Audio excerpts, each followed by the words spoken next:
unit, and the next unit talks about what? The concept called consideration. See, before going to the topic, first of all, the table shows you, या थोड़ा सा general वे में अगर बात करें तो consideration का बेसिक मतलब हमको जो पता है वो है there has to be something in return. मतलब कॉन्ट्रैक्ट करो या एग्रीमेंट करो, बदले में कुछ तो मिलना चाहिए. अंडरस्टूड? अगर नहीं मिल रहा है ना रिटर्न में, मतलब वो प्रॉपर कॉन्ट्रैक्ट या प्रॉपर एग्रीमेंट नहीं है. जो चार्ट तुम देख रहे हो उसमें एक पॉइंट लिखा है, नो कॉन्ट्रैक्ट नो कंसीडरेशन, लिखा है ना, उसमें मेंशन किया है ना. हाँ, नो कंसीडरेशन नो कॉन्ट्रैक्ट. मतलब अगर कंसीडरेशन नहीं है, समथिंग इन रिटर्न कुछ नहीं मिल रहा है, मतलब वो कॉन्ट्रैक्ट तुम्हारा लीगल नहीं है, वॉइड है, वॉइडेबल है, कुछ तो उसमें प्रॉब्लम है. द प्रॉब्लम ये है कि उसमें कंसीडरेशन जेन्युइन नहीं है. What you can say, the consideration is not legal, the consideration is illegal, that is why the whole contract becomes what? Void. Simple. Understood? तो समथिंग इन रिटर्न मिलना चाहिए. अब इसी कॉन्सेप्ट को अगर थोड़ा सा हम इलाबोरेट करें कि कंसिडरेशन में और चीजें क्या क्या आ सकती हैं सर, तो कंसिडरेशन में the things which can come more. अब थोड़ा सा हम ना लॉ के बाहर जाएंगे, जनरल टॉपिक पे बात करेंगे ताकि ये वर्ड ज्यादा कनेक्ट हो.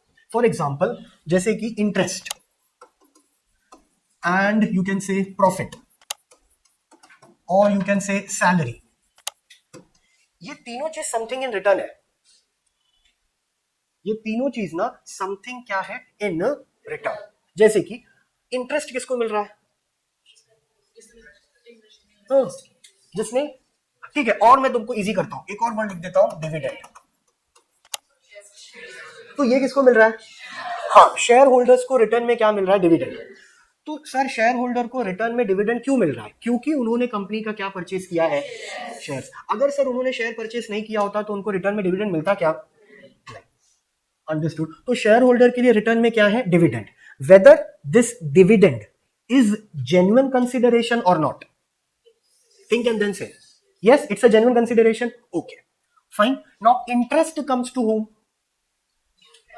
हाँ, मतलब जिनसे कंपनी ने उधारी पर क्या लिया है? पैसा. तो कंपनी ने सर उधारी पे पैसा किन लोगों से लिया है? तो शायद वो ले सकते हैं बैंक से, या वो किससे ले सकते हैं? Debenture holder. दैट है ना. हाँ, कमर्शियल बैंक, फाइनेंशियल इंस्टीट्यूशन. एक और होता है पब्लिक डिपॉजिट. पब्लिक डिपॉजिट मतलब कंपनी ने, ध्यान से सुनना, ये थोड़ा सा इंपॉर्टेंट है समझने के लिए कि कंसिडरेशन सिर्फ पैसे में नहीं होता. अंडरस्टूड? मनी और मनीज वर्थ, ये बहुत जरूरी है समझना. तो क्या हो जाता है कि company for example borrowed capital लिया है, तो बोरोड कैपिटल किससे लिया? बैंक से, फाइनेंशियल इंस्टीट्यूशन से. ठीक है, कंपनी पब्लिक से पैसा ले रही है. सो पब्लिक से पैसा सर कैसे ले रही है? That is called public deposit. Now the classic example of public deposit I can give you is Sahara. Sahara मालूम है क्या? Sahara was a company. ठीक है, to talk about the era of 2003, 4, 5.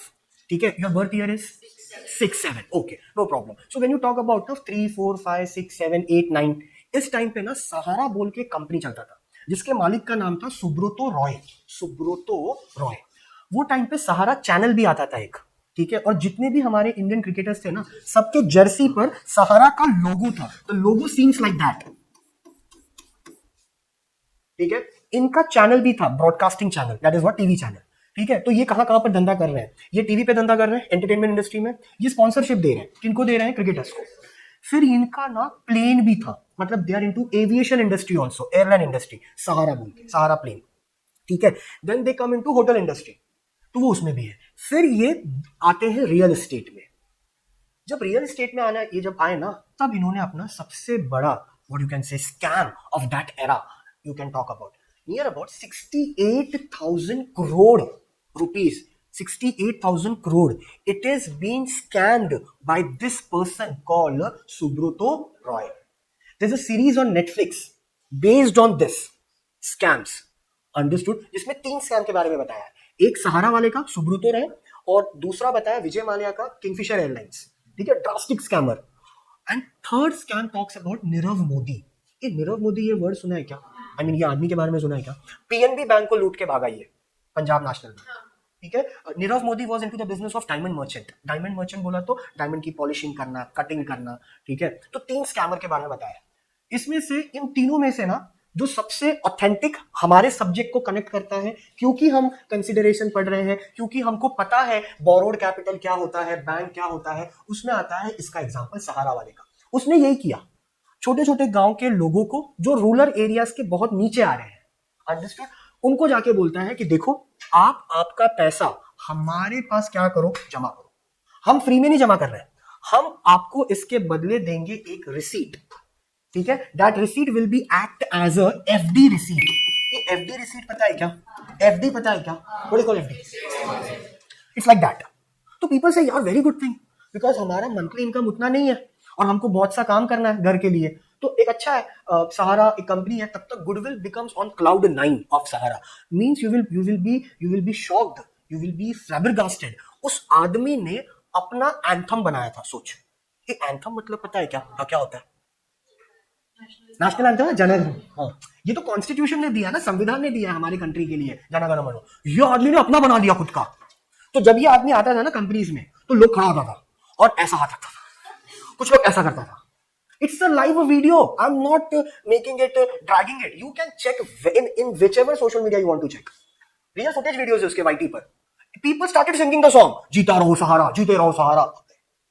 Just imagine what amount of hypnotize उस आदमी ने किया.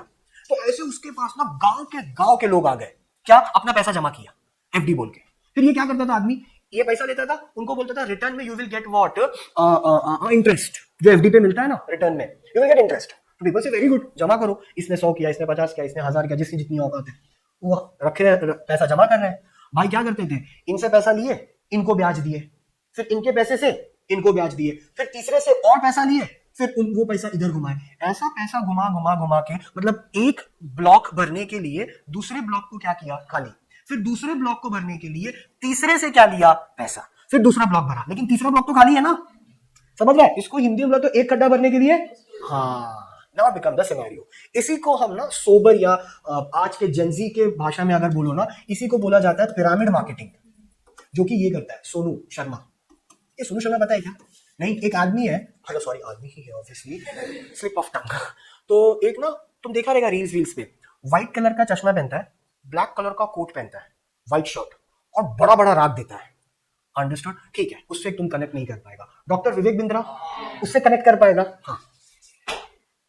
Pyramid marketing, इसका पैसा इधर घुमाया, इसका पैसा इधर घुमाया, उसका पैसा उधर घुमाया। 21 दिन में ये आदमी एमबीए करके दिलाएगा तुमको, 21 डेज में। हमारा चैलेंज 75 डेज का रहता है। और ये एक जोक समझा क्या? You require the sense to understand the joke. 75 days का लोग चैलेंज डाल रहे हैं, ये 21 दिन में हमको क्या दे रहा है, जिसमें 2 साल। और आज के डेट के हिसाब से एमबीए अगर तुम रेप्यूटेड कॉलेज से कर रहे हो, like KJ, NL Dalmia, Xavier, Khalsa, या तुम्हारा इससे, तो एटलीस्ट 10 लाख किधर नहीं गया। When I have done this, it was 3.5, but I'm talking about the year of 2012-13, including the hostel fees. I was in Khalsa, ठीक है? तो that's a different story. I'm an educated person, dude. What are you talking about? Pursuing my PhD and LLB. Understood? हाँ। तो sir obviously, तो आज तो वो 10 लाख तक जा रहा है, और ये भाई साहब 21 दिन में दे रहे हैं एमबीए। क्या दे रहे हैं पता नहीं। तो संदीप महेश्वरी ने ट्रोल किया था यूट्यूब पे, मतलब उसने नाम नहीं लिया था, एक लड़के ने बोला था कि सर ऐसा ऐसा कुछ तो मार्केट में चल रहा है। तो संदीप महेश्वरी पता है ना, तो ही टोल्ड कि अगर ऐसा चल रहा है तो गलत है, ऐसा नहीं होना चाहिए। चोर के दाढ़ी में तिनका। डॉक्टर विवेक बिंद्रा ने वो वीडियो देखा, आपने खुद से आके ना लाइव कर दिया कि मुझे संदीप महेश्वरी क्या कर रहा है, ट्रोल कर रहा है। तो जिन लोगों को नहीं पता था ना कि ये भाई ऐसा गेम खेलते हैं, उनको खुद से पता चल गया कि ये यही गेम खेल रहा है। देखो, तुम अगर गलत नहीं हो तो क्यों वीडियो बना रहे हो? तुम मत बनाओ ना, बाकी भी तो इन्फ्लुएंसर है, किसी ने तो नहीं बनाया। बीबी के वंश ने बनाया, उसको पता है वो उसकी बात नहीं कर रहा है। आशीष ने बनाया, नहीं, उसको पता है उसकी बात नहीं कर रहा है। टेक्निकल गुरुजी ने बनाया, नहीं। इसी को क्या जरूरत पड़ गई चुल कि बोलने लग गया नहीं संदीप महेश्वरी मेरे को डिग्रेड कर रहा है, मेरे को डेरोगेट कर रहा है, मेरे गुडविल को स्पॉइल कर रहा है, मैं डिफेमेशन का केस डाल दूंगा इस पे। फिर जग जाहिर हो गया कि तू ही है जो 21 दिन में क्या दे रहा है, एमबीए। फिर पब्लिक को पता चल गया। See, this is again what you're taking the money from the public and you're not giving the proper service. You will be sued till the last breath of your life. तो सुब्रतो रॉय अभी तक jail में, अभी तक। हमारे India में तुम bank को लूट के भाग जाओ, लंदन में जाके रहो, कोई प्रॉब्लम नहीं है। विजय माल्या देख, the cute fatso guy, you know ना दैट जाड़िया, ये सही है। लंदन में मैच था पिछले साल वर्ल्ड कप या उसके पिछले साल कुछ कभी, तो हम उसको टीवी में देख रहे हैं, अरे यही आदमी है जो हमको क्या करके भागा, लूट के भागा, और उधर बैठ के मैच देख रहा है वो। Nirav Modi is in London, you check it out, understood. कोई रोक टोक नहीं, क्योंकि उसको उधर का क्या मिल गया, सिटीजनशिप, तो वो नहीं आ रहा है। लेकिन हमारे कंट्री में पब्लिक को चूना लगाया, so you will be behind the bar, Subrata Roy, understood. Public deposit अंदर है जेल में, अभी तक वो ब्याज भर रहा है, क्योंकि पब्लिक से पैसा लिया ना, क्या बोल के लिया था, एफडी है, रिटर्न में क्या देगा, इंटरेस्ट। तो फिर दो सर एसेट बेचना पड़ेगा, बेचो। पब्लिक को स्क्रू किया, so you are not been relieved in India. बाकी तुम बैंक को लूट के भाग जाओ, चलेगा, टेंशन नहीं। SBI, Vijay Mallya, no not an issue, हमारा लोग हम हैंडल कर लेगा। इनको कौन करेगा, क्योंकि ये वोटर्स हैं, ये नेक्स्ट टाइम पे वोट देंगे। So that's the point. तो पब्लिक डिपॉजिट अगर है तो कंपनी रिटर्न में क्या दे रही है, interest, it's a genuine consideration.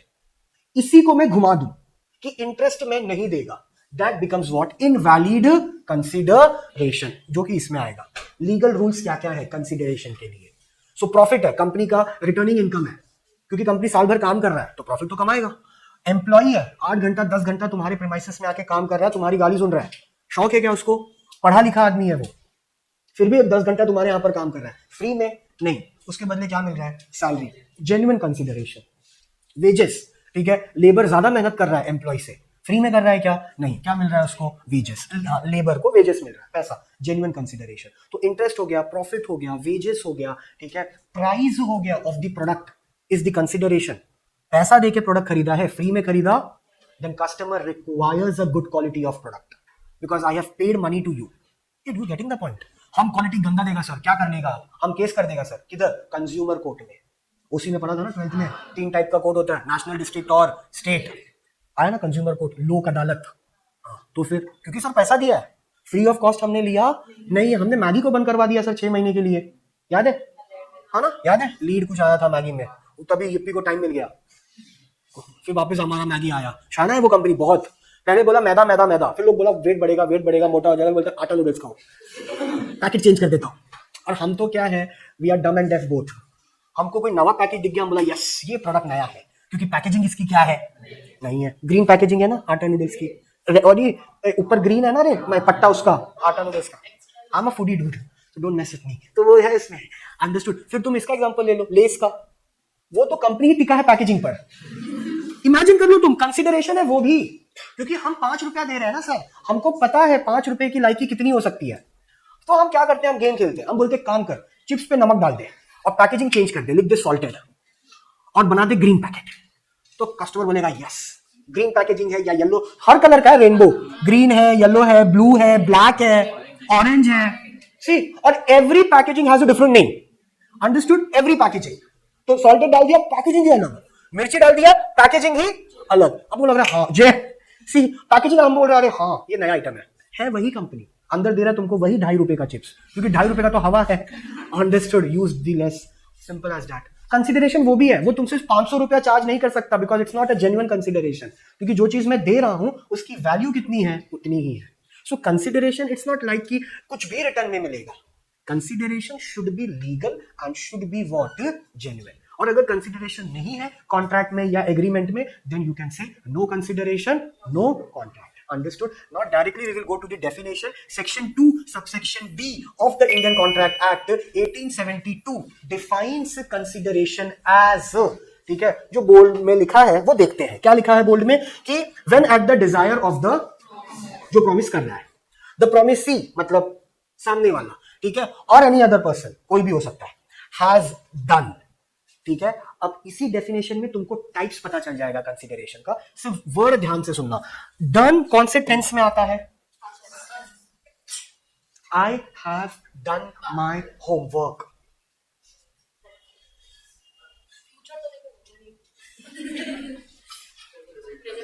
तो डूइंग फिर किस में आएगा, अच्छा नहीं तुम उसमें इतना डिटेलिंग में मत जाओ, just tell me the 3 tense, past present and okay.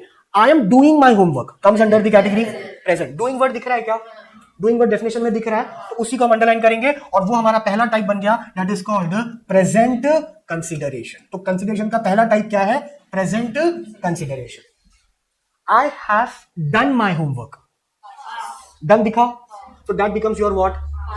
Okay. I have does my homework. या सेंटेंस रॉन्ग है? ओके, तो फिर डस के लिए मुझे एक सेंटेंस बताओ. ये तो मैं चाह रहा था. जीत के हारने को बाजीगर कहते हैं. मुझे सेंटेंस बताओ फिर. नहीं, मुझे डस के लिए एक सेंटेंस चाहिए. He does the, okay, he does the homework. ठीक है ना, हम होमवर्क को हटा देते हैं. He does the work. अब ये सेंटेंस बनता है. तो पहले तो सेंटेंस बनाओ एक. हाँ बेटा. अच्छा, ये उसमें चला गया वॉवेल्स और एब्स्ट्रैक्ट में. ओके, नहीं, डस के लिए एक नॉर्मल सेंटेंस बेटा, general.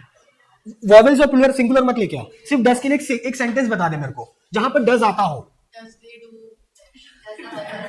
Does the work done, ये पूछ सकते हैं, ये बोल सकते हैं. डस द वर्क, तो now it comes under which tense?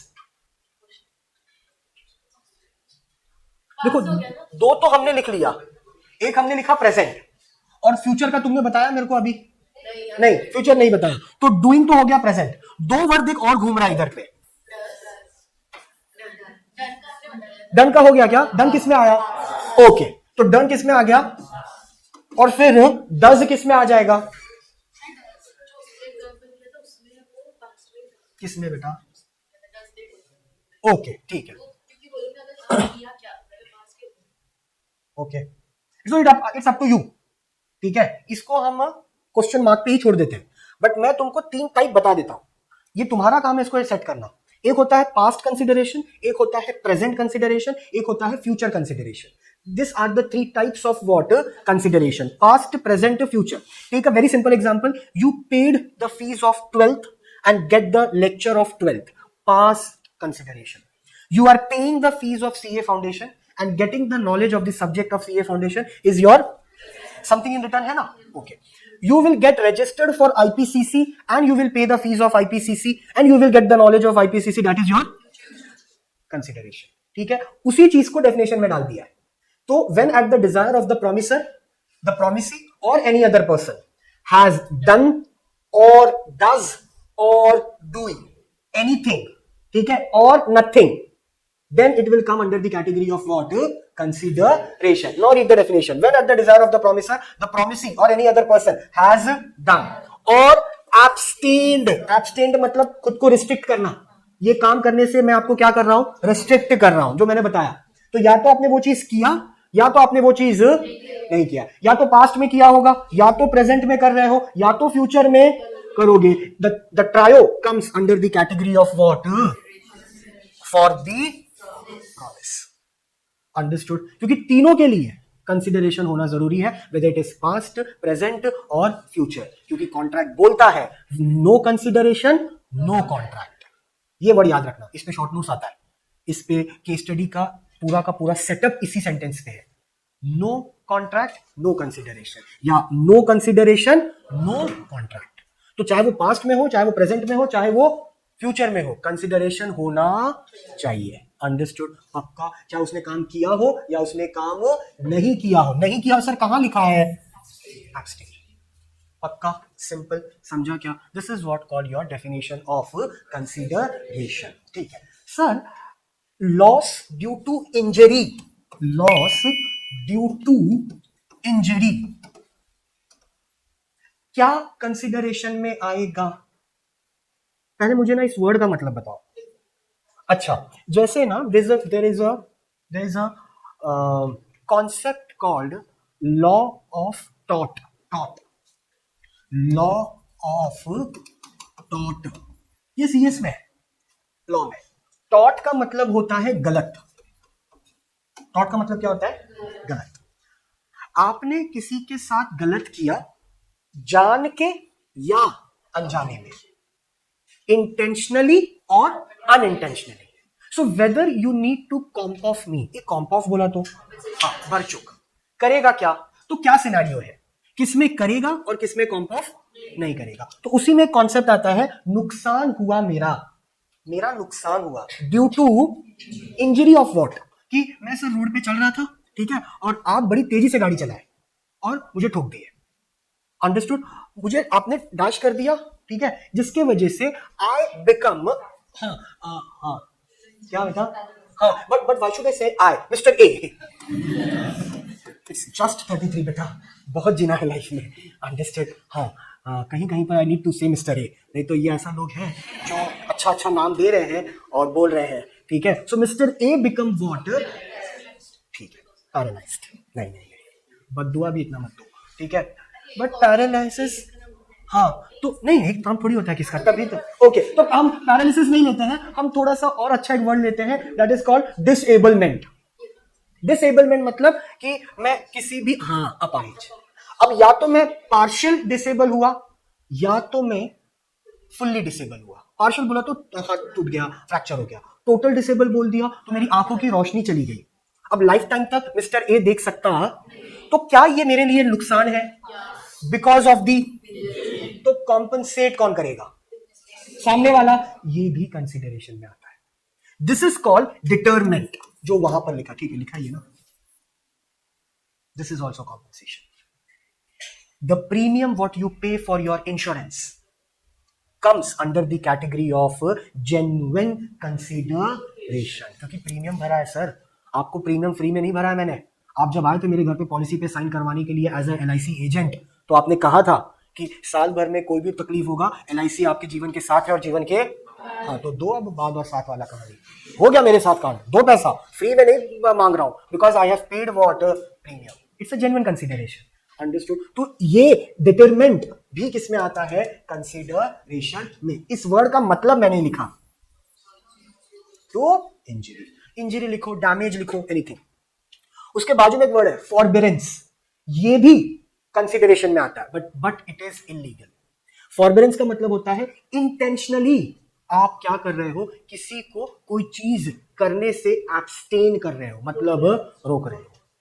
मैं, तेरा नाम क्या है, सौरभ, मैं और सौरभ ना मिलके हमने नहीं ऐसा सोचो ना, सौरभ बैंक है, सौरभ सहकारी बैंक, ठीक है, तो मैंने ना सौरभ से लोन लिया 1 लाख रुपए का। अब ईमानदारी से मेरे को 1 लाख के बदले इंटरेस्ट देना पड़ेगा ना, ब्याज। तो हमने कॉन्ट्रैक्ट पेपर बनाया, बैंक सब साइन वन करती है पेपर पे, आधार कार्ड लेती है, पैन कार्ड लेती है, light bill, ration card, salary पावती स्लिप, सब इसने सब ले लिया, मैंने सब सबमिट कर दिया, और इसने बोला सर हर महीने के 5 तारीख को 5,000 की क्या है EMI। मैं बोला ठीक है, साइन साइन साइन, स्टैंप इसने मार दिया, मेरे को 1 लाख मिल गया। अब नेक्स्ट मंथ के 5 तारीख को कितना पे करना है, 5,000, मैंने 1 महीने का भर दिया, समथिंग रिटर्न हुआ, जेन्युइन है, पैसा दिया, इंटरेस्ट मिला। नेक्स्ट मंथ में मैंने क्या कर दिया मालूम है, मैंने बोला मैं 5 तारीख को नहीं दूंगा, मैं दूंगा 15 तारीख को, क्योंकि मेरा पगार आता है 10 तारीख को। मैं जाके इससे बात किया कि ऐसे कर सकते हैं क्या कि तुम ये करो, मेरा डेट क्या करो, चेंज करो, अंडरस्टूड, और जो डेट 5 था वो क्या करो 15, क्योंकि 10 को मेरा सैलरी है, करो। आप नहीं करोगे मैं EMI पे करेगा नहीं, understood, that is what called intentionally I am doing this. ऐसा नहीं है मेरा पगार तो 1 तारीख को ही आ जाता है, लेकिन मुझे ना इंटरेस्ट देने का कोई खास शौक नहीं है, मैं सोच रहा हूं अवॉइड करूं, अंडरस्टूड। मेरा यही फितरत है, बैंक से पैसा लेने का, एक ब्याज भरने का, दूसरे ब्याज में बैंक को टांग देने का, next to Vijay, understood. I am doing this intentionally, deliberately, this is called, then it is not a good consider। ये पूरा समझा केस, इसमें कौन सा अच्छी बात है तुम्हारी, सब तो गलती है, तो that it is called forbearance consideration। तो ये भी है कंसिडरेशन में, ये भी है, लेकिन ये जेन्युइन है, नुकसान हुआ है, इंजरी हुई है, और उसके जगह पर ये जो है वो क्या है, गलत है, अंडरस्टूड। दोनों समथिंग इन रिटर्न है, बट ये सही है और ये गलत है, अंडरस्टूड, पक्का। चलो राइट द डेफिनेशन।